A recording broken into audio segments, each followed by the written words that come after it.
ആഞ്ഞടിച്ച് ശ്രീകുമാരൻ തമ്പി പ്രധാന വാർത്തകളിലേക്ക്. സച്ചിദാനന്ദനെ വെല്ലുവിളിച്ച് ശ്രീകുമാരൻ തമ്പി. തന്റെ കവിതയ്ക്ക് യോഗ്യത കൽപ്പിക്കാൻ സച്ചിദാനന്ദൻ ആര്? കേരള ഗാനം ഇനി അക്കാദമിക്ക് നൽകില്ല. സച്ചിദാനന്ദൻ പ്രസിഡന്റായിരിക്കുന്നിടത്തോളം അക്കാദമി അവാർഡ് സ്വീകരിക്കില്ലെന്നും ശ്രീകുമാരൻ തമ്പി കേരള വിഷൻ ന്യൂസിനോട്.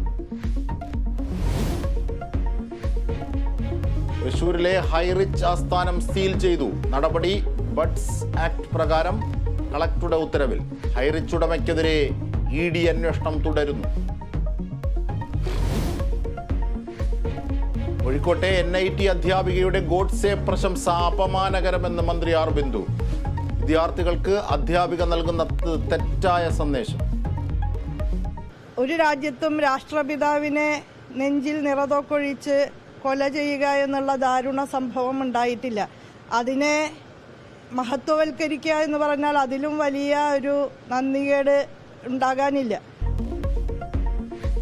കേന്ദ്ര സർക്കാർ സ്ഥാപനമായതിനാൽ ഇടപെടുന്നതിൽ പരിമിതിയുണ്ടെന്നും മന്ത്രി. മണക്കാട് സാദുക്കലിയുടെ രാമക്ഷേത്ര പ്രസംഗത്തിനെതിരെ INL. സാദുക്കലി അണികളെ മണ്ടന്മാരാക്കുന്നു. ഗാന്ധിജിയുടെ രാമരാജ്യമല്ല RSSന്റേതെന്നും INL. തങ്ങളുടെ പ്രതികരണം സംഘർഷം ഒഴിവാക്കാനെന്ന് UDF.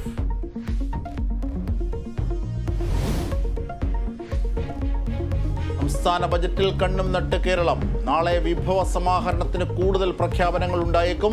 ക്ഷേമ പെൻഷൻ അടക്കമുള്ളവയ്ക്ക് പണം നീക്കിവെക്കുമെന്ന് പ്രതീക്ഷ.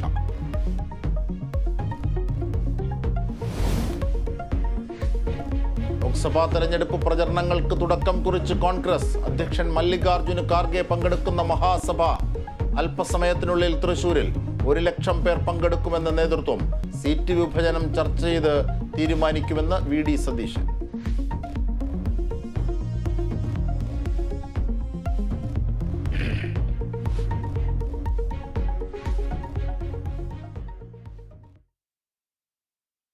സാഹിത്യ അക്കാദമിയുമായി ബന്ധപ്പെട്ട